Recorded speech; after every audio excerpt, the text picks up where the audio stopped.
Voilà, nous sommes à la 55e édition de l'Omloop van Vlaanderen. Aujourd'hui, deuxième journée, enfin pas une longue journée.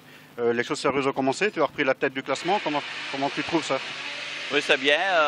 On avait dit hier, il y avait quand même, ça faisait longtemps qu'on n'avait plus roulé, donc c'était un peu difficile pour revenir dans le rythme.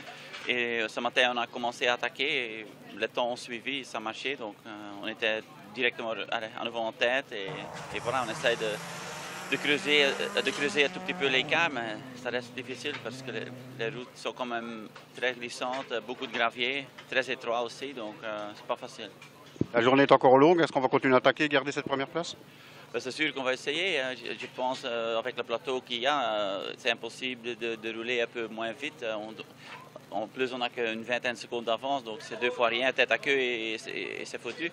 Donc non, on va continuer à attaquer. On a appris aussi que la voiture aurait certainement trouvé un nouvel acquéreur.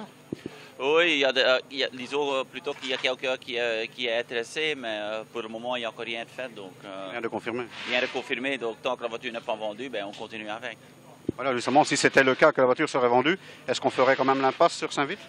Non, je ne pense pas. Je pense alors, si jamais elle serait vendue, ben, on va essayer quand même d'avoir une autre voiture ou de faire quelque chose pour l'East Belgian. Une R5 par exemple? C'est une des possibilités. 5e édition de l'Omloop van Vlaanderen, 12 spéciales d'accomplis, 5e place provisoire du classement. Je crois qu'on est plus ou moins à sa place ça, derrière les WRC. Ouais, bon, on savait qu'avec les WRC au départ, c'est pas toujours évident. Donc, bon, on est deuxième de classe pour l'instant, on est derrière Freddy. Je pense qu'on paye un petit peu notre méconnaissance du terrain, mais bon, voilà, on va continuer comme ça et on va jouer le championnat. Ça faisait déjà quelques années que tu n'avais plus roulé ici? Oui, depuis 2005, on n'avait pas roulé. Donc, bon, autant dire que ce que j'avais appris avant ne m'a pas beaucoup servi. Mais voilà, on est là et c'est surtout en vue de l'année prochaine. L'année prochaine, on va théoriquement faire le championnat. Donc il faut être au départ de toutes les courses. Et voilà, donc, pour avoir emmagasiné un maximum d'expérience. Depuis Ypres, à peu près 2 mois se sont écoulés. On a retrouvé facilement les automatismes de la voiture? Oui, on n'a pas fait d'essai du tout, pas un mètre avant le départ. Donc ça, c'est... voilà, je pense qu'à l'avenir, il faut faire au moins un galop d'essai, même 20 ou 30 km pour se remettre dans le bain. Parce que sinon, on a 2-3 spéciales où malheureusement, on doit perdre un peu de terrain face à un gars comme Freddy qui roule tout le temps. Donc, en tout cas, plus souvent que moi. Donc voilà, il faut se remettre un peu dans le bain, ça c'est clair. Donc ici, il reste 6 spéciales, on va assurer cette 5e place alors? Oui, mais bon, il y a Lefebvre derrière qui revient pas mal, donc bon, lui il prend aussi des points de la classe, donc il faut essayer de rester devant lui et voilà, c'est l'objectif, c'est de rester 5e et 2e de la classe 2. Donc. Et puis au niveau championnat, la place de vice-champion est toujours accessible, hein? Oui, mais c'est ça qu'on vise. Bon, Herman Kobus est maintenant derrière nous, donc théoriquement, théoriquement c'est pas encore fait, mais si ça reste comme ça, on va repasser devant lui, donc ça c'est l'objectif premier.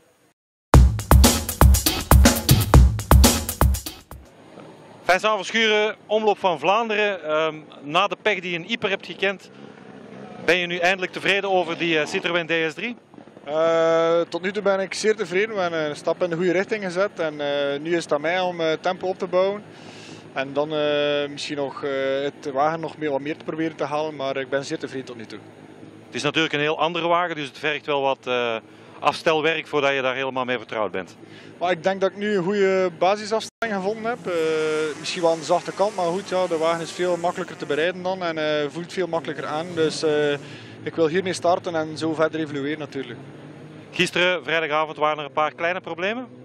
Ja, de kardang was losgekomen op de pong eigenlijk. Ja, we hebben veel tijd verloren, ja, ik denk een 40-tal seconden ongeveer.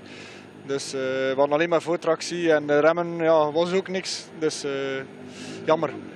Dat wil zeggen dat je eigenlijk vandaag deze dag kan gebruiken om gewoon te testen? Ja, tuurlijk.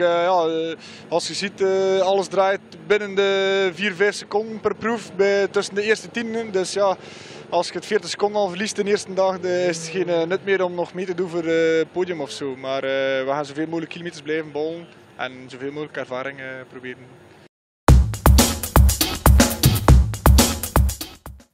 Tim was tegen een strijd met Vianen, met dezelfde wagen. Ben je tevreden tot nu toe? Ja, zeer tevreden. We wisten dat Vianen is rap, dat wisten we. En we hebben jammer genoeg gisteren een beetje die problemen gehad. Met de radiator een stuk en zo. En daar hebben we natuurlijk wel wat tijd mee verloren. En we hebben vandaag ook al heel hard gereden. En ja, het is een leuke strijd, maar we zullen er niet meer aan geraken. Nog een kleine KP? Nog één kleine KP, de zoning. Ja. Dat is normaal een zoning voor de Porsche, dus dat doen we ons best.